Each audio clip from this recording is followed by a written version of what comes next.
Together with the Steam Update 15, the new Airbus A320Neo is finally available. Today we are going to have a brief look at the texturing, sounds and systems on board this magnificent aircraft. Welcome to the cockpit of the A320Neo. Today we are in France, Marseille, and this is the new in-built A320Neo, which is a free enchantment packet for the Flight Sim 15 update, and it is pretty cool. However, with this update comes something quite disappointing, as Microsoft actually said that they are going to release one more Sim Update 16 before discontinuing the flight simulator. As far as I know, they will make some remakes of like cities like they do right now. However, all the roadmap is really completed for the flight simulator. Therefore, this is probably the last plane that is ever going to be added by the Microsoft team to the Flight Simulator 2020. I hope not. Okay, so now let's have a look at the systems, which are quite interesting in this aircraft, since as any build describes this plane, it is not a study level and it is somewhat of an improvement of the aircraft which we already had in the game, because the default A320 is awful, it's terrible, I hate it. Okay, so first let's turn on the batteries, and as you can see the batteries start with a little bit of the delay there, and it looks quite nice. It feels realistic a bit, I believe. The first thing which I can tell is that the panels are made for like the beginners, you know. Many beginners actually fly with like very bright panels because they think it looks cool, and this is true, it looks very nice. However, in real life you actually have quite dark panels, and not to in order not to have like bluing on your eyes, so you can focus on the outside. And from what I can tell, I don't have the ground power connected. GPU available, there we go. Let's toggle chocks, and here we can connect the ground power.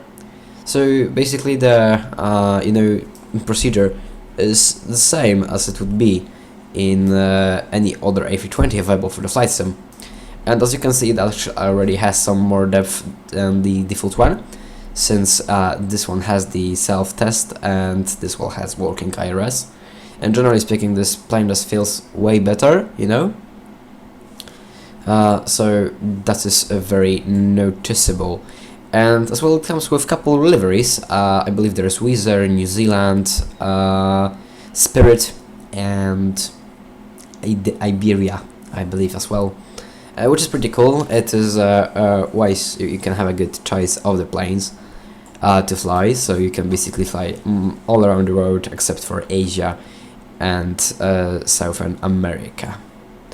Yes, the plane looks very nice. As you can see, the systems are starting. And now let's go with the brief startup procedure here. So let's enable the navigation lights. Crew supply is on. Those don't need to be tested. I can check the recorder, it's working. Erase ground control off. Aiders, there we go. And I did some tracking here of the airplane. I already have the IRS in alignment in 3 minutes. Just not that bad, considering that normally it would take like 7 to 8 minutes. However, you can of course change this in the IRS align time, as because it can get as realistic as it possibly can with this airplane. What else? What have I noticed? The plane lacks the terrain display, which is already available on the PMDG and Phoenix.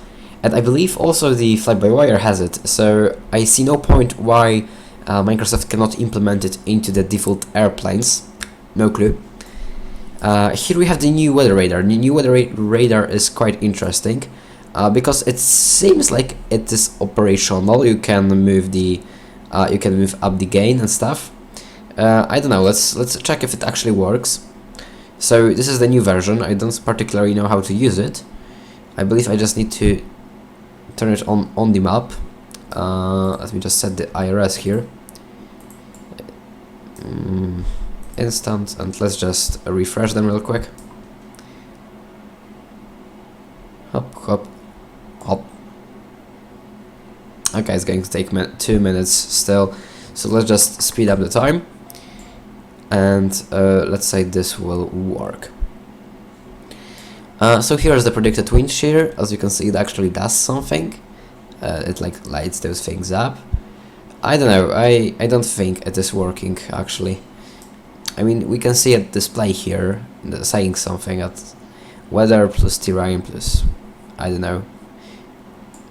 Yeah, it doesn't seem like it is working, but we are on the ground, so let's not make any assumptions just yet.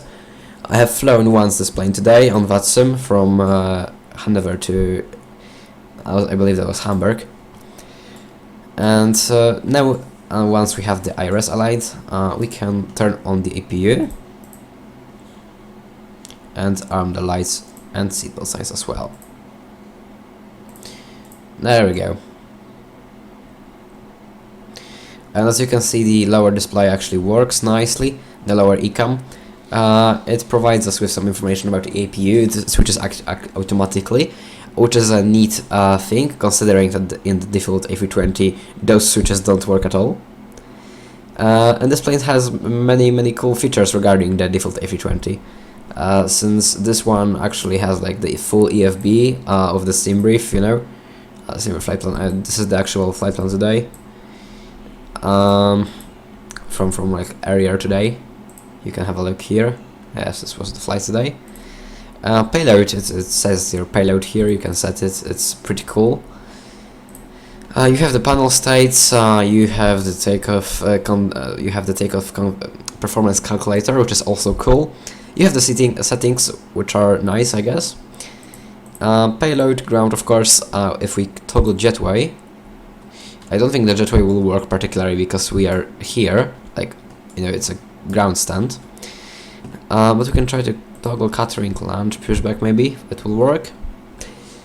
For some reason I can open like doors, you know, but I cannot call for any services no matter what I do. And speaking of cabin, this button, this is the closest thing we'll ever get to a cabin. This plane does not have a cabin, like the model actually. So if you have a closer look here, this is just to the image. There's nothing inside, basically. But one thing which I really have to admit, and I really like, is the fact that this that the A320Neo has like nice proportions. I don't know really how to describe it well, but when you sit in a window, the plane actually looks like it should. It's not like disturbed by any means. It looks. I feel like the proportions are very well modeled, so this feels like the real plane actually. Because for example, in fly-by-wire, whenever I'm flying, for some reason I feel like this wing is a bit closer to me than here, and also those sharklets look absolutely magnificent. So let's have a look at the at the FMC, like right here. So it looks pretty cool. We have like printer, I believe. I'm not entirely sure if it actually works. But let's have a look at what we have. We have ATSU, which is pretty cool. Pilot's ID, ATC menu, messages. So we don't have like weather requests. We don't have DATs, flight initialization. Those are not available. But if we print those, maybe they'll work. I don't know. I'll have to stick around. What else do we have in this aircraft? So, the progress works nicely. Progress actually works very nicely. If you could provide me at the airport where we are. We are Lima Foxtrot Mike Lima. Lima Foxtrot Mike Lima. And actually, as you can tell, it works quite well, the tracking. It does not work on the default A320. We also have the inoperative page, but okay, it could be worse. Performance works quite well from what I can tell. Basically, if you go to the performance takeoff calculator, you know, synchronize. I don't know, we are like 52.52. Let's calculate. Unable to save perform. Let's say we are 42. 0.5. Okay, let's try. Never mind. Well, I am putting something wrong here. How heavy are we? Max weight. 79. Yeah, 7986. That's a lot. I don't know, but it works. Promise me. I still need to figure this out to show it, and I'll probably make a tutorial on this video on this plane because it's pretty cool. Second flight plan actually works. I can just copy the first one. It's pretty cool. So system-wise, this plane is pretty nice. It works quite well. And let's turn it on, I guess, now. So the beacon lights can go on, the nav lights can fully go on. And I'm gonna turn on the engines, and you'll have a look at this. You'll actually hear the sounds of the aircraft.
So, talking about sound-wise, texture-wise, and any other wise about the plane, I can tell that the texturing is very, very good.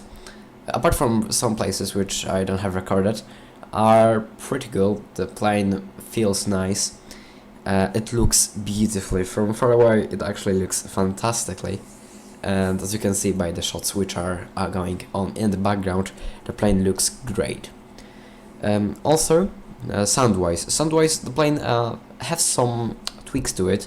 Well, whenever I switch cameras from inside and outside, while in a showcase mode, it doesn't change sound really. So from the inside, the plane sounds the same as it would sound on the outside.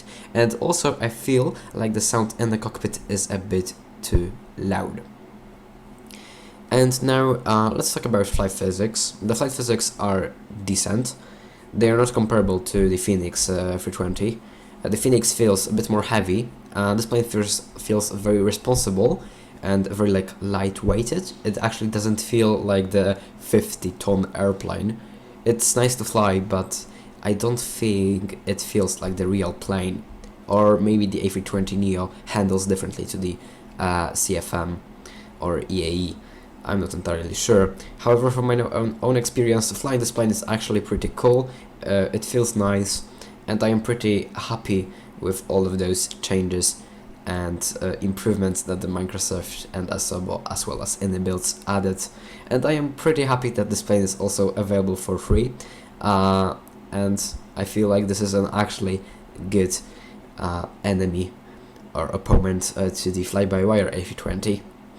But we'll see as the time goes on.